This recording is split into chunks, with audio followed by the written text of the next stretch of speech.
पूर्वतन मंत्री राजेंद्र ढोलकिया वियोग पर जो स्थान खाली आज उपनिर्वाचन आसन्न आज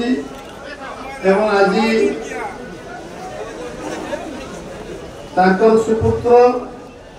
आम सांगे जय ढोलकिया सांगे आम सांगे मिसबार नीतिगत निष्पत्ति से भारतीय जनता पार्टी तरफ आज स्वागत प्रदेश कार्यालय निश्चित भाव में भारतीय जनता पार्टी नुआपड़ा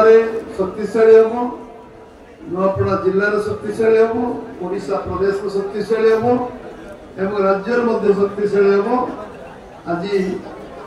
4.5 कोटी लोक आशीर्वाद जो सरकार मोहन चरण माझी नेतृत्व में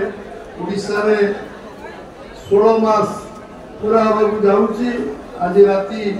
16 मास पूरा हम ये सरकार आम वर्षे 4 मास शासन भितर जो काम कर काम लोक को आज लोक मन में आंदोलित कर लोक जो विश्वास आज निर्माण जो विश्वास निर्माण निश्चित भाव में आगामी उपनिर्वाचन प्रतिफलन हम